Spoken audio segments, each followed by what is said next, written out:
This is Bread and Burgers, two everyday burger fanatics in pursuit of that perfect burger. Join Jon and Jonas as they explore all there is about this tasty treat and deconstruct everything from bun to bun. We hope you enjoy this discussion about burgers and everything life. Welcome back to Bread and Burgers. This is episode 9. It's been, actually 7 weeks, 7-8 weeks now that we started this podcast slash YouTube, kind of interview style video about bread and everything life. Wait, wrong Burgers again. and everything life. Darn it. We will get this intro right at some point in time. Maybe. Yeah, I mean it's bread and burgers and everything life, it's weird because we all thought of it, both of us, Jonas and I, and for some reason we just can't for the life of us remember it, which means maybe it's not a good slogan, but or maybe we're just weird like that. Yeah, it just means that maybe we should rehearse our intros a little more. Yeah. Either that or we'll just cut in at some point in time when this becomes a big thing. We'll just cut in an intro that we've recorded and rehearsed, and we'll never. What do you mean when it becomes a big thing? I mean, burgers is a big thing, right? Sure. But anyway, before we get into the burgers, we have to cover the everything life part, and sure. So apparently, being sheltered in place and trying to find time to how to spend our time, we've gotten into some things, different things that occupy our time. Sure. And so, Jonas, what is that for you recently? So for me recently, I've always been kind of a gamer. I game more for story-driven content. So I've recently, most recently, I've gotten into a Japanese RPG that was kind of remastered and re-released for PS4 called The Legend of Heroes: Trails of Cold Steel, which is a sequel to kind of an earlier kind of mid-2000s release called Trails in the Sky, which I had played in Steam several years ago. Okay. And it's just kind of, it's a very typical kind of JRPG, students in kind of a fantasy academy setting that get thrown into all sorts of things that end up like saving the world kind of that thing. Is actually very JRPG slash anime, right. The secondary school students that get into it together and fight off the evil spirits or evil. I think it's less of this is definitely very fantasy based, and so you can definitely see all of the sort of plot points that or kind of almost cliches that they use. In this case, because it is more of a fantasy slash steampunk kind of realm, they explain everything from like magic to technology with this thing called orbaments, and it's very similar to, if you're familiar with like Final Fantasy, to the materia system, where you have these orbs and you install them into this thing that lets you fight and use magic. And they explain it simply being like, you are these students at this like specialty military academy that are in this special class, and therefore you get these kind of special assignments kind of thing. So it's been fun. I mean, it's sort of, it's a pretty typical in terms of story, but I think in general, like character development and the writing is flows well enough that, I'm willing to kind of overlook the age a little bit. Supposedly there is the thing I like about the Legend of Heroes series in general is I think they do something that a lot of other game developers don't necessarily do as well, especially Western ones, which is they kind of just take a story and like they're like, this is all we're gonna make out of it. And so the 3 games of the Trails in the Sky and are kind of like one continuous story. You're following these characters through different arcs, and so it's very much like an anime. Hmm. And so that's one of the things I appreciate, as opposed to I know some other franchises that might try to like, you know, Milk it. yeah, see how long we can go. For me, the most kind of blatant sort of offender of this would be like the Mass Effect franchise. Yeah. Okay. I was waiting for you to say Final Fantasy, and especially like 7 or 10, but I have an explanation for that, so I will wait for that. Yeah, but that sounds interesting because you talked about it, how it's kind of steampunk slash technology slash mage magic-ish. So I think that's always a realm that sparks our imagination. Mm-hmm. My imagination for sure. Yeah. So yeah, it sounds like that might be on my short list. What have you been up to? So kind of the same actually, but little background, for everybody here. So ever since college, like towards the tail end of college, I started getting into software development, getting a Mac, and I had no reason to have a PC anymore, and that was kind of the era when the PS3 also was about to come out and all that, and everything just started. So life has been challenging. It's been there's a lot of things that we had to do. My wife and I, getting into a church planting kind of thing. Eventually, getting married and then also having kids. So I actually stopped gaming for a long, long time. And Mm-hmm. a while back, I got a Switch, and I thought it was really cool because one, it was portable, and you are able to have decent titles while on the road or wherever you are, and I think that was good. But it always left kind of a hole, in my gaming world for those Sure. like giant adventures. And Zelda Breath of the Wild was great, but kind of like that was the only one for the most part. Yeah.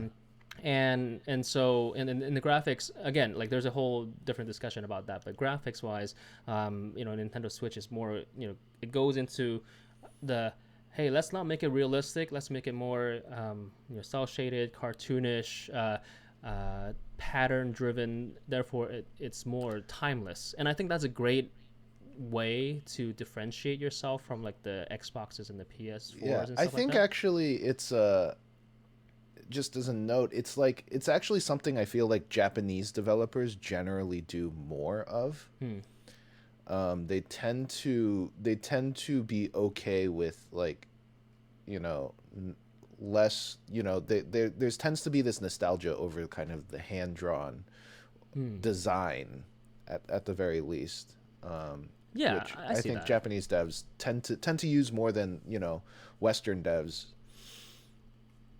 Yeah, I see that. So that was kind of like Zelda was great. Mm-hmm. I liked it a lot.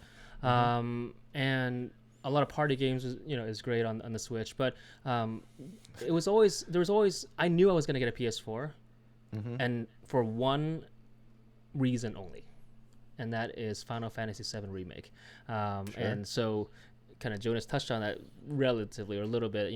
So Final Fantasy VII, remake, or Final Fantasy VII original was like almost 20 years ago, 20 some years ago. I played that when I was a kid, loved it, got immersed, like thrown into the story. There was a there's a steampunk-ish. It's not really steampunk, but like a more technology or industrial revolution era kind of motif about it. There's fighting, there is magic, but it's not all about that. It's not about the well, it is about technology and magic and all that, but ultimately it's about the characters.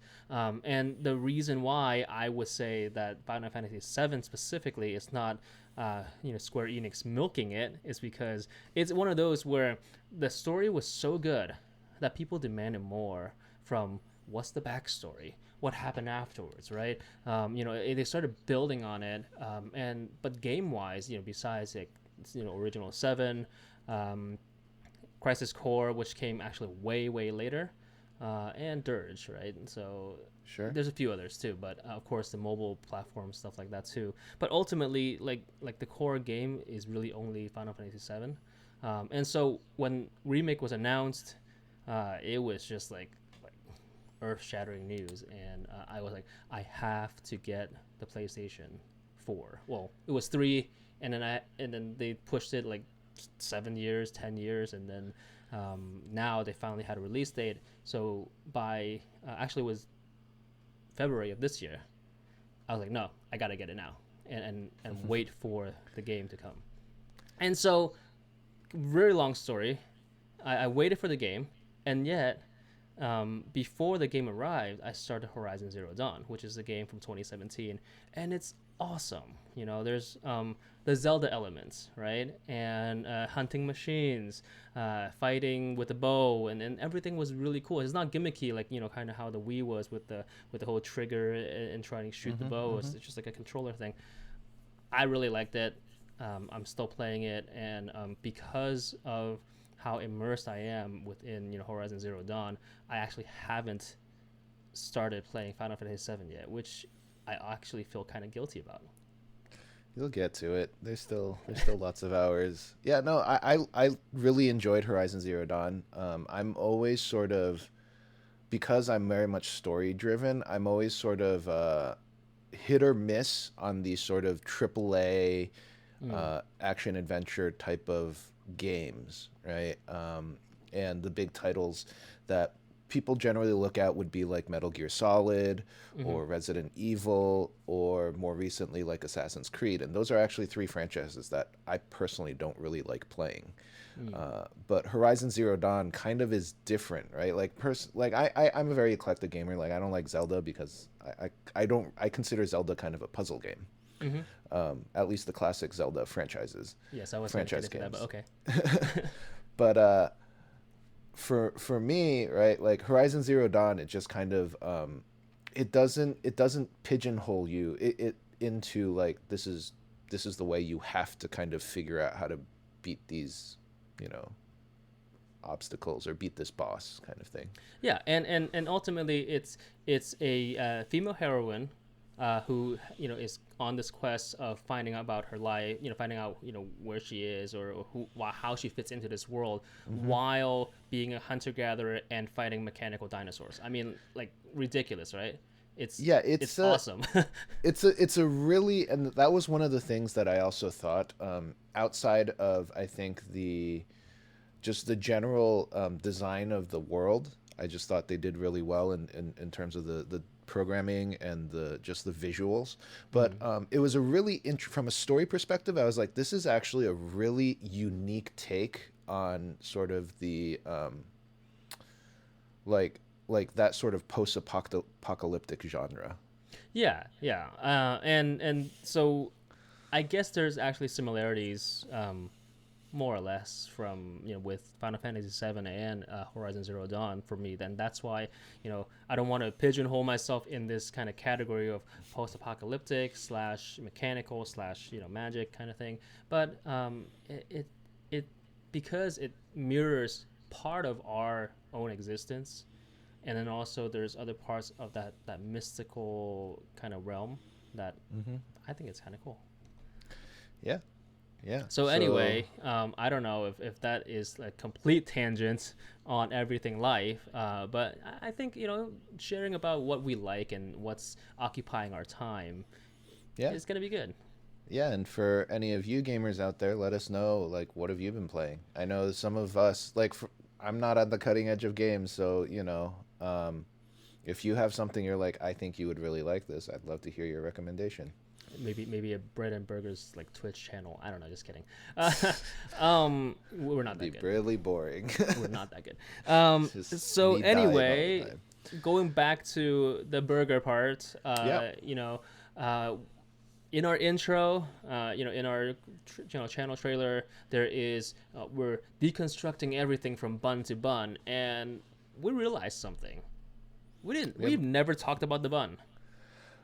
sort of talked about it in passing, but we've never really dedicated any sort of major time. When we were thinking about what to talk about this during this episode, John texted me. He's like, what should we talk about?" And I was thinking about it, and we had all these other ideas, like maybe we should do sit-down burger places, or maybe we should do other stuff. But then I really thought about it. It's like we've dedicated an episode to fixings, we've dedicated an episode to condiments, and there's a sort of sense like our last couple of episodes about cooking in the kitchen is a little bit about the meat. We haven't gone super in depth into that. But one thing we haven't talked about yet, that is true, yet.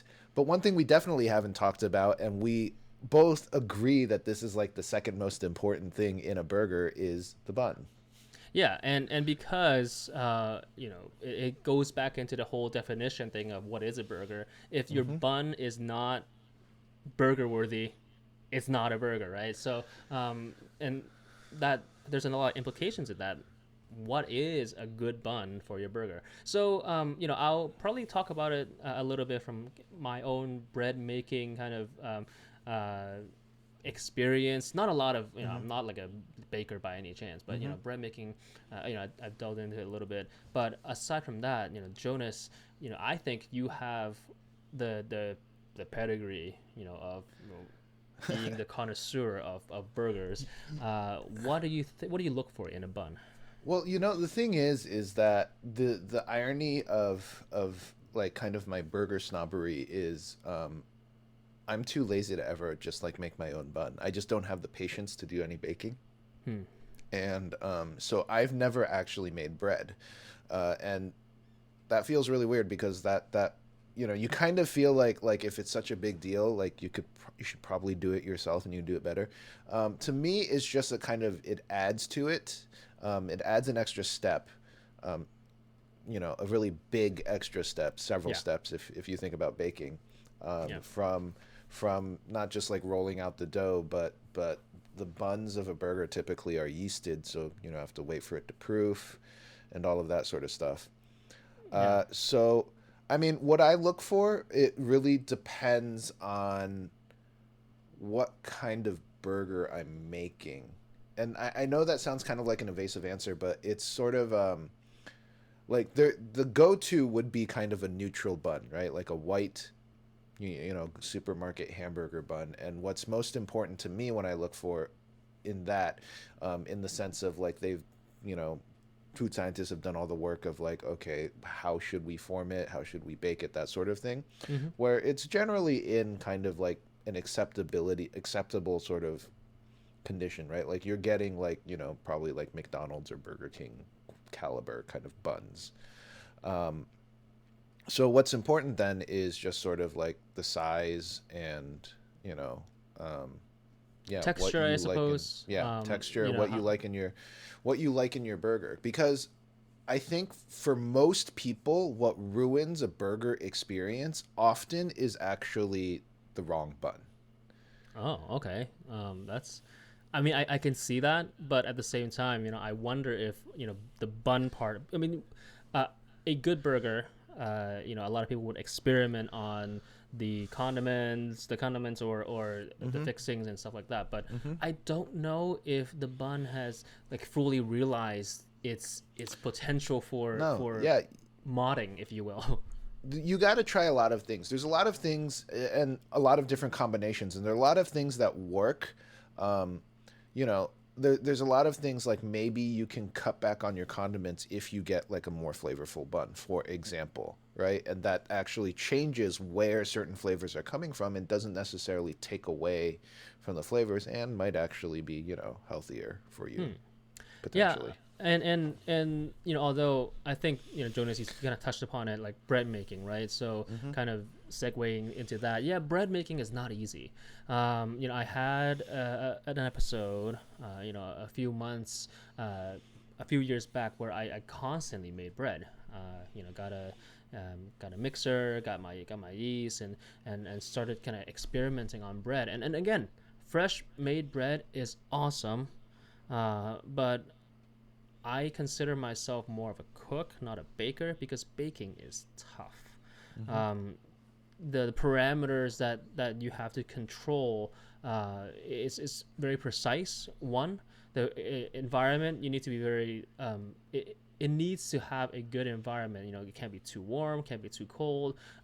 If you make a lot of bread, that means that there's actually a lot of floating yeast, uh, spores around your kitchen that actually can change the amount of time it proofs, or a lot of that, right? So it's actually not an exact science, but it's also is an exact science, if that makes any sense. So it's not easy. Yeah, it's much more precise than, like forming a burger patty. Yeah, and so the problem is, now if we're saying, hey, for the foodies out there, oh, we want farm to table, we want to make everything from scratch. How far do you push that, right? Because making your own bun, like for a normal average home cook, making your own bun is going to increase your, how long it takes for you to make that burger by at least a few hours, if not a day before. Yeah, it's a question of like if you really want to go that far, and there's a thing that where I think Jonathan and I both love burgers, but we're not trying to like, make burgers out to be something that they're not, which is, burger like I would not treat a burger the same way I would treat like a steak, right? And so if I'm making like a really fancy dinner, and I want to impress someone, and kind of to the extent of like I want to make my own like garlic bread or something completely from scratch, um, that might be something I'm going out of my way for. If you want the experience of baking, I certainly would not discourage you from doing it, but there is a sense of like if I'm just baking for the sake of making hamburger buns, it doesn't necessarily feel like the best use of time Yeah. or resources. I mean, again, it's great. You can experiment with a lot of adding in different flavors and textures. Hmm. You can get into the whole thing about like how do you create the best crumb structure? What about the crunchiness of the crust of the bread and all that? And again, it's awesome, and that's just in bread making. All Hmm. in and of itself. But in terms of just I want to have the best experience of having a really good burger, uh, artisan quality. Uh, Truthfully, making your own bun is probably going to make your experience worse for the most part, unless you're a very experienced baker. Yeah, and it's also true that there's probably a lot of stuff to me that would go into what makes the bun kind of a positive on the burger experience that comes from being made in a commercial kitchen rather than your home kitchen. Like there's Yeah, probably something with the oven or even in their mixer that is just very difficult to replicate at home. Right? It's the same reason why people will generally tell home cooks is like it's really hard to make good potato chips or something like that, right? yeah, yeah. I mean, it's along the same lines, right? So, anyway, kind of diverging into like bread making and doing that. It's not Mm-hmm. easy, but please, if you want to do it, please go right ahead, try it. But it leaves the question, unanswered. What Mm-hmm. is a good hamburger bun? And we kind Sure. of touched on the general meta of it, but um, we have a few lists. You know, lists of buns or rolls or whatever, and it'll be nice to talk about it. Whether this is a good bun for your burger, or maybe how a burger can be constructed based on that roll. Yeah. But Yeah. lettuce wrap is lettuce wrap a bun? I mean,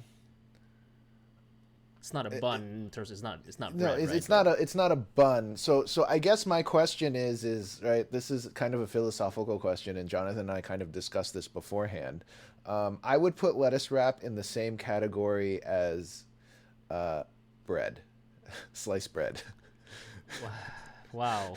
And think about it this way. I think if you go to a burger joint and Hmm. order a burger and you order a lettuce wrap, Hmm. my the only thing about it, for me, is the burger is um it's realized with the bun in mind, and you're just stripping away the bun and putting it around lettuce. So ultimately, it's a replacement for the bun. But if you think about it, the essential burgerness of the burger it was conceptualized with the bun, the particular bun in mind. Yeah, and from a practical standpoint, right? There's nothing to absorb a lot of that grease. Yeah, yeah. Um, So I mean, could you do it right? Like, I'm not saying that, and this is just kind of more of a philosophical definition of like, oh, is it a burger? Is it not a burger? Like, will it work? Yeah, it definitely will work. Protein style in and out kind of is a demonstration of that. it is also But very greasy. yeah, and but I think, let's look at some other, right? Like, we know that you have the typical white bun. So, and that's the very like vanilla, you can almost do anything with it kind of bun, Hmm. right? So let me ask you, Jonathan, like when it comes to like a white bun versus a sesame bun, where are you at? Or what would that change your burger? How does it change it? Truthfully, I don't think it makes a big difference. Hmm. Especially if you're talking about just like standard sesame, like lightly Hmm. roasted. If you're talking about like uh, more roasted or even like black sesame or sesame or something on the bun, then it could change the overall feel or understanding of that burger. But like to me, like I'm not like it doesn't. It's not a huge difference. Although, for example, if you go to Big Mac. If you go to McDonald's and you order a Big Mac, and you don't get the sesame on that Big Mac, minus points because it's not the It's same. it's it's a subtle difference, right? And there's a sense we kind of talked about this in our top five, like the difference between like a McDonald's cheeseburger and a Burger King cheeseburger. Yeah. And the King cheeseburger feels nicer, even though there's other issues with it that make us prefer the McDonald's cheeseburger. Yeah. Uh, but Wow. part of that is the sesame seeds, like the sesame seed bun, right? It just It kind of ups the has that. ante a little bit. You think? Yeah, Okay. I think it just gives it a little bit of right. You have a little bit of that sesame flavor, but it's also like I don't know what it is. Like it feels a little different. Yeah, but here's my take on the sesame bun. Ultimately, it because it's on the top of the bun, and when you're biting into that burger, you're going to have the bun, the patty, the Hmm. condiments, and the fixings, Hmm. and all that already. It really doesn't add anything to the overall texture of the burger, Sure, nor does sure. it really add anything to the flavor. I mean, if you can detect it, good for you, but ultimately it's like very very very subtle. It's very subtle, so it's not like in your face, right? Like Korean using sesame oil, kind of in your face sesame flavor. Right.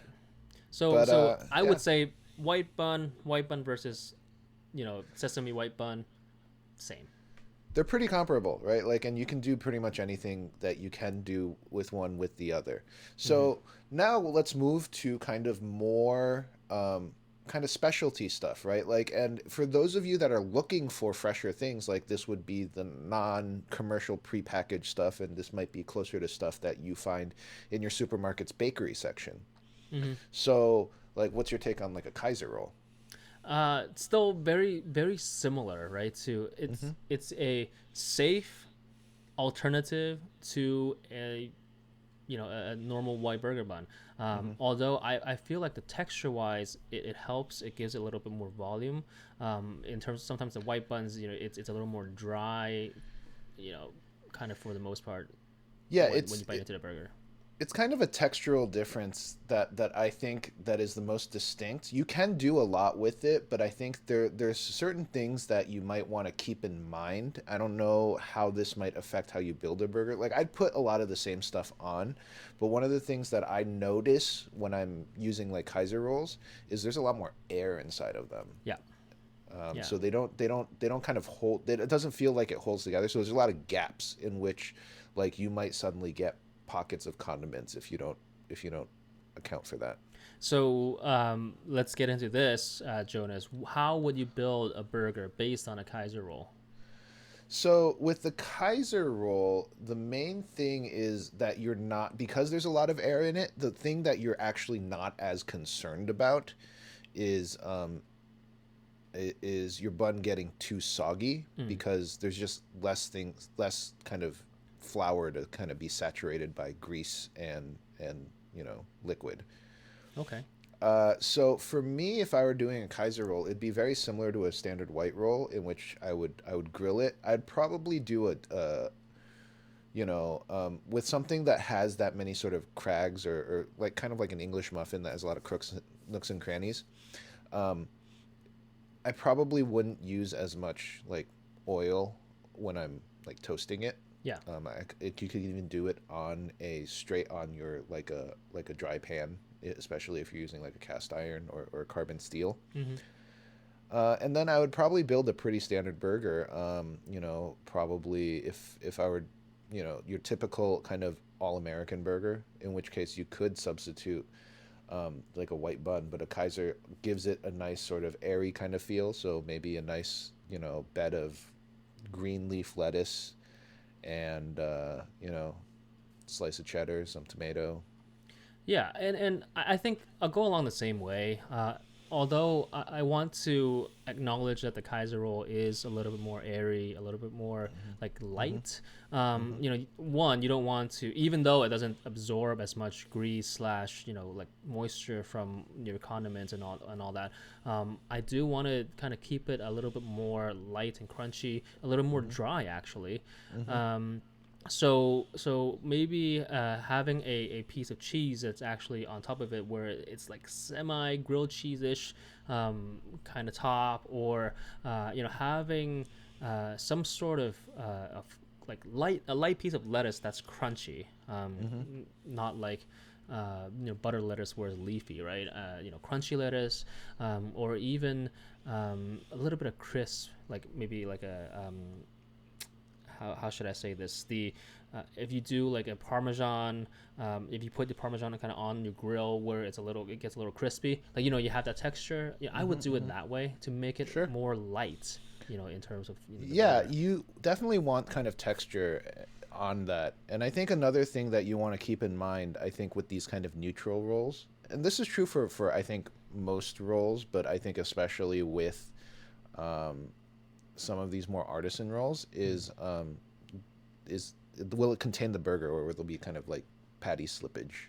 Yeah, is what I want to call it. Yeah, and so of course every roll, every brand can be different, right? But ultimately also I have that when my fingers press into it, does it get like a super indentation into the bun, and then it just makes it all deformed and weird looking. Again, that is something that I look for as well. The Kaiser roll does okay, but Yeah, the Kaiser roll, it's not quite as buttery as I think the alternatives, even including the white. Though the white itself is not super super buttery. Like this is we're not in like brioche land yet. Yeah. So I think the next one, after the Kaiser roll, we would have to talk about before the brioche would be a potato roll, right? Sure. What's your take on that? Growing up, I was never a huge fan of potato bread. I think it can work. You have to get good potato rolls because I think because potato rolls are probably closer to like bread than other kinds of rolls. It's like right? in the form of a bun, but kind of tastes like bread, right? So like kind of softer rolls, right? Like brioche, potato, and even like King's Hawaiian rolls. A lot of butter, a lot of kind of sweetness inside of it. Yeah. To varying degrees, but with like a potato bun, what you do want to keep in mind is because it doesn't, unlike brioche, it doesn't necessarily have that kind of that buttered toasted dome. Where everything is the same consistency, it runs some of the risk that you might run with something like a standard like sliced bread, which is like it can get oversaturated. It can get mushy and oversaturated very fast. Yeah, I think that's my only complaint about that. But before the complaint part, I like a potato roll, potato bread, that it has that inherent sweetness to it. It's actually it's hard to explain, where in some ways it's very dense because it's very uniform in terms of the crumb structure, but at the same time it's very pillowy. So Yeah. it's soft and pillowy, but dense. If that makes any sense at all, right? Yeah, I think it's the consistency, and then it feels really dense because it mushes together a little bit, especially when it gets a Yeah. little wet. Yep. And yeah, so one of the things that I would emphasize if you're using something like a potato bun is a lot of fresh fixings, Yeah. right? Like I feel like you want that contrast, especially because the potato bun is probably going to take on more of that kind of burger, the meat sort of consistency and flavor than anything else. You want to buffer that with something that's like really fresh, really crisp.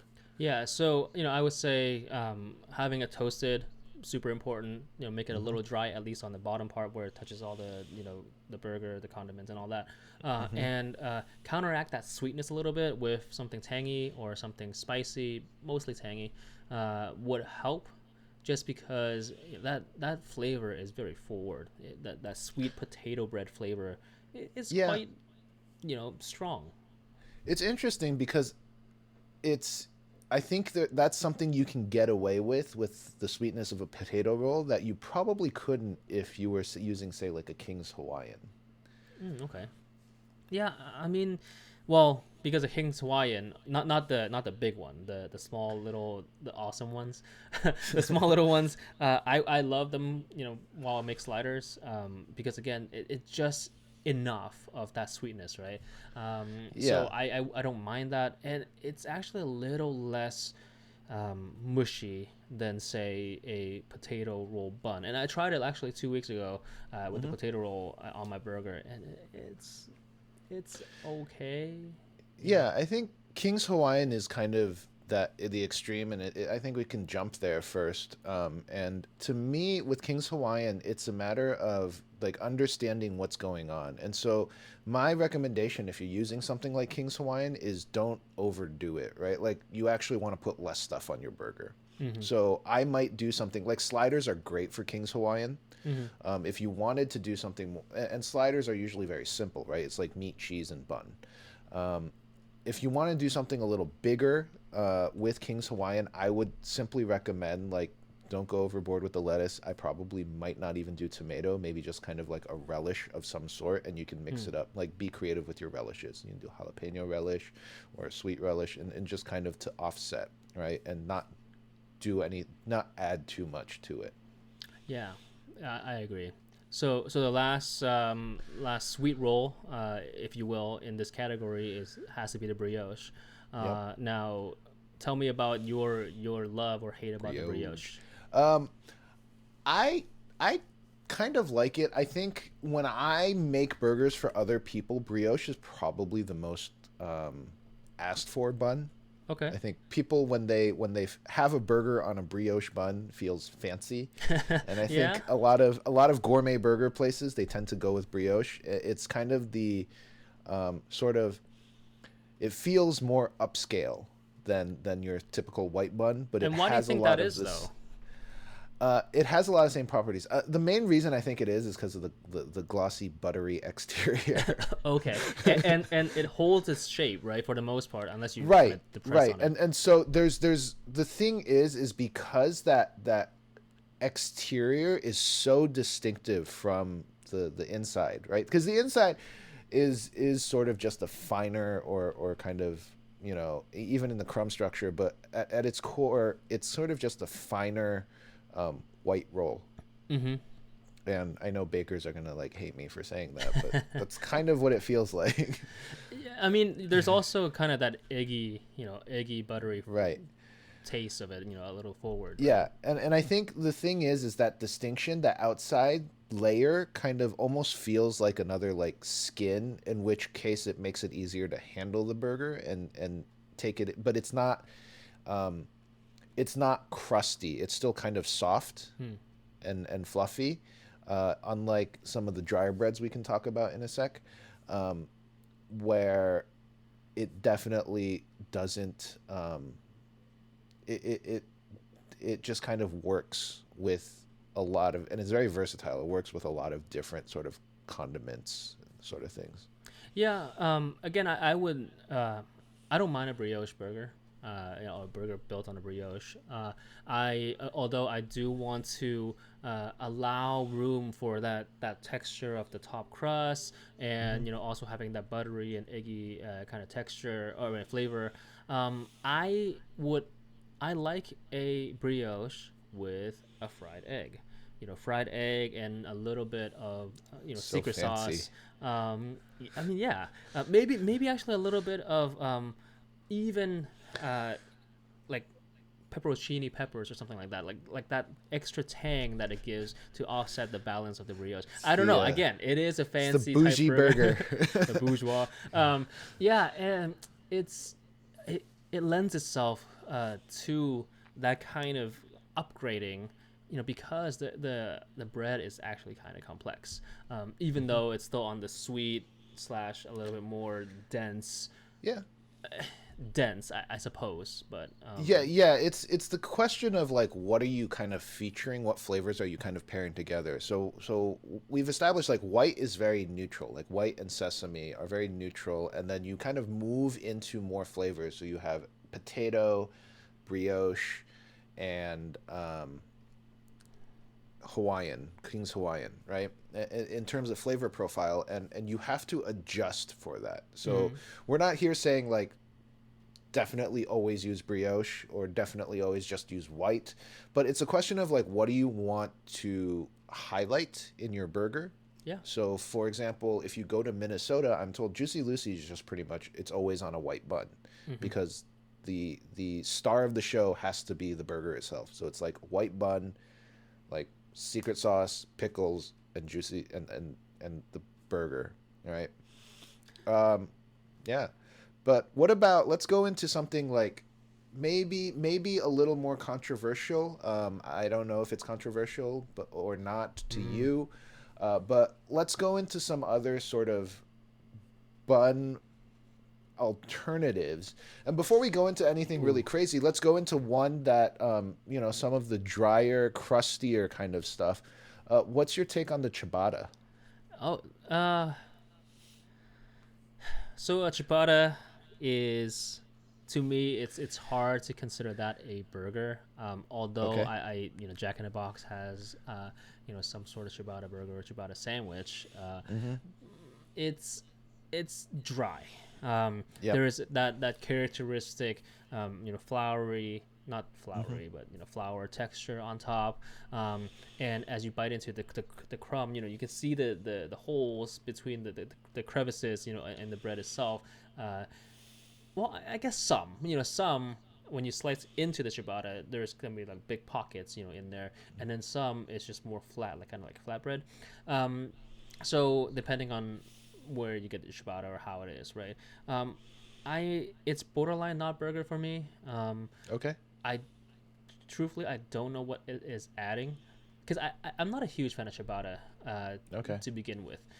Partly because it's when you bite into it, just a piece of ciabatta bread, um, it's crunchy, and then there's this weird interplay between that crunchiness and um, this. It's not chewiness. It's just there. You have to tug at the bread Right. in order for it to separate. And It's that to me is a it's little kind weird. of it's almost a chewiness, but it feels like the gluten structure is a little stiff, right? It's almost Yeah, kind of I would say it's very close to like a maybe like a pizza crust kind of thing. yeah. Although pizza crust also is still a little bit more springy than the ciabatta. Right. So there's that weird um, texture that throws me off, if you will. Does it also bother you that most ciabatta is square? No, although Wendy's squared meat, that bothers me a little bit. I'm okay with ciabatta being square. Yeah, for the most part. A Okay. square bun on a round burger is okay. A round bun on a square burger, we talked about Okay. it before Okay. in the fast food Yeah. episode, right? Yeah, I think my take on ciabatta is I'm more of the like I do notice the texture, right? It's a harder chew, and to me, the effort to, if the effort to bite through the bun is that much greater than the effort to bite through the rest of the burger, especially the patty, it just kind of, there's something weird about it, right? Like you're kind of chewing, you're making the bread chew the burger before you get to the burger, Yeah, yeah. almost.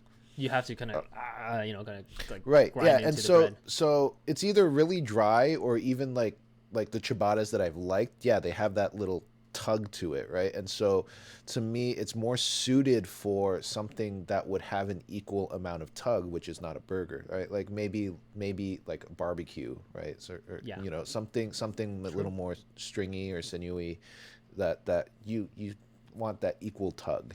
Now, if you were to ask me, how can I build a burger around the ciabatta? I would say mustard heavy, uh, yellow Okay. actually, not like kind of sweet or honey mustard type, but yellow, more tangy, pungent. That Right. would be the route I would go. Okay. Yeah, that I could see that, similar to like the potato, but for kind of different reasons. Yep. I would also say you want the freshness, like something kind of crispy, and fresh to go through. Another way to think Sprouts, about, not yeah, you could. butter lettuce, because again, you don't want the. I mean, if you have butter lettuce right on ciabatta butter lettuce, then when you bite into it, you have to like tug away at. Yeah, you're gonna pull the whole leaf out. You're Yeah. just eating like a huge bite of butter, No. lettuce, and mustard. Yeah. But I think one thing that I kind of thought of is you think of the context in which these buns also work, because a lot of times they're kind of double dipping, right? Hmm.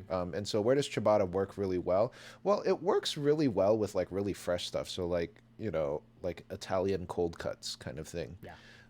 And so, well, what philosophies then can I take from making like an Italian, salami sandwich that I can apply to my burger, and therefore use a lot of those same principles? I think interestingly, even in the salami sandwich, right, there is that tug from the salami. So, and typically that's not present in a burger. Yeah. So it's hard to replicate that structure, in that patty itself. Maybe you just top your burger with pastrami or something. Yeah, or try something, thinner, a little bit more tougher, if you will. I'm not saying to make it super tough that it's dry and disgusting, but just a Right. little bit tougher. Yeah. I mean, like a Korean barbecue sandwich. Yeah, well, that's a sandwich. So, I think we're beating ciabatta to death. But along the same lines, another kind of Italian bread. What about the focaccia for you? Focaccia was interesting. I was debating whether or not to talk about it, just simply because I don't think I've really seen a focaccia sort of burger. Hmm. And to be fair, right, the best focaccia I've had is sort of just like it's on its own, and maybe there's like a balsamic and oil dip, Yeah, right?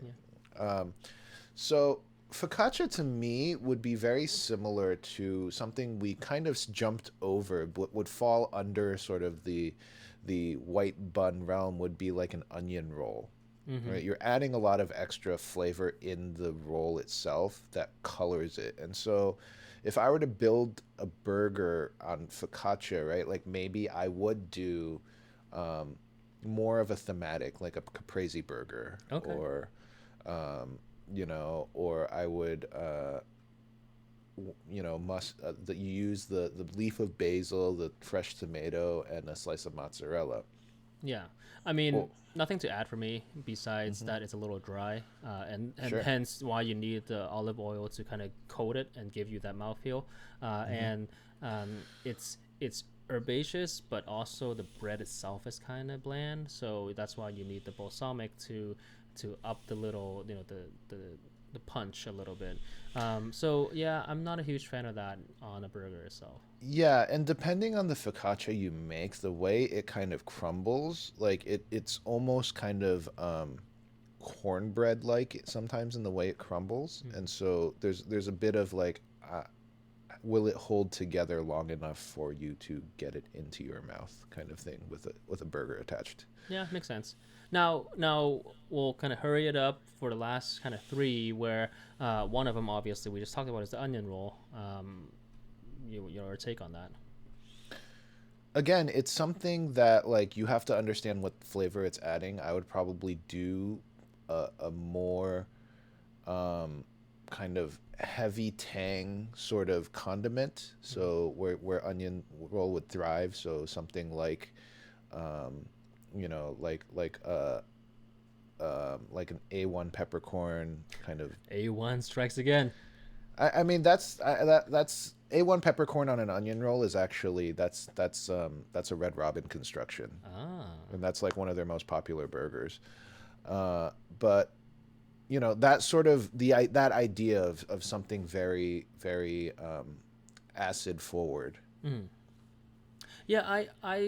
I'll probably actually if going for an onion roll, I would probably do more of a onion theme, Sure. with uh grilled onions or even like caramelized onions, or a onion sauce or onion paste kind of thing to kind of bring that onioniness into the burger, Hmm. and then contrast that with the meat, the umami flavor of the meat, and also the saltiness of that. So I it would be more of a thematic thing, like the crazy onion Sure. or whatever. um, that works, and again, overall the bread is similar to the white bread for the most Hmm. part. Hmm. So don't have to talk too much about that. Yeah. All right. Now we're not going to go into a lot of super like out there, because of philosophical. So we've, kind of mentioned that, Jonathan doesn't think patty melts are burgers. Sliced bread. Yeah. So we're not really going Yeah. to talk about sliced bread, rye, that sort of thing. And, places sell it. If you ever try out the Habit Santa Barbara style, it's basically a patty melt with avocado as opposed to the normal patty melt, which is basically it's basically a Reuben with hamburger instead of just Yeah, ramen. although I'm just gonna say it this way, that if it's shaped like a bun, it's fair game. It's Sure, weird, right? If you have a rye bun, then sure, that's fair game, actually. sure. So the two that are out there, I think, are two that we'll talk about. I think are two that are pretty.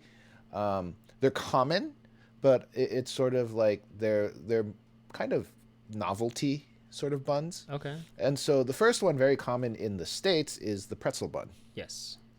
So, what is your take on the pretzel bun? And if you were to make a burger with the pretzel bun, what would you go for? Well, so let's rewind back to the brioche, right? The brioche has that Hmm. crust and that sheen to it. Hmm. I think that it's very similar for the pretzel bun, Hmm. although the internal crumb structure of the pretzel bun is completely different than the brioche because Yeah. it's a lot more dense, and you typically have those like sea salt crystals kind of on Hmm. the bun itself, the pretzel bun itself, that Sure. gives you that hit of saltiness and that crunch texture.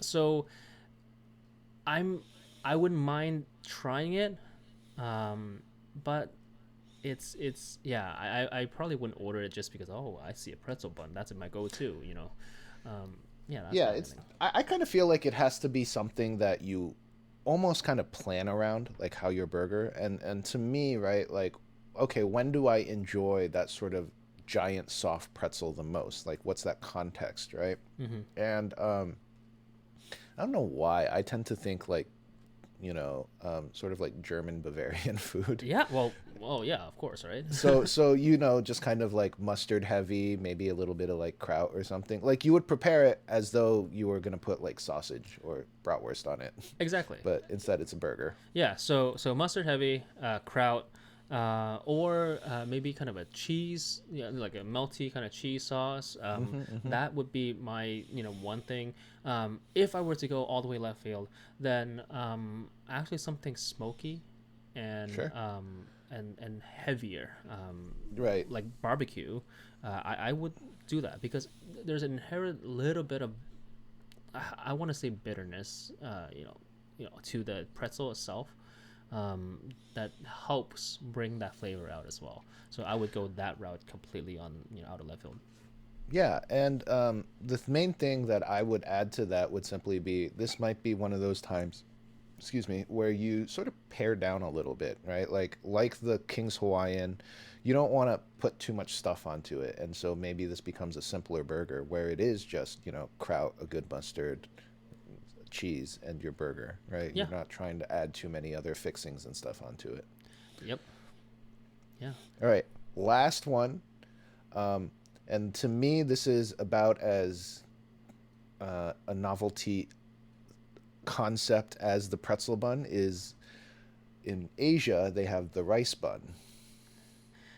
If do you mean the Koja Kitchen rice, like kind of pressed rice patty, or It's no, so it's bao not. bun, It's not bao. It's not.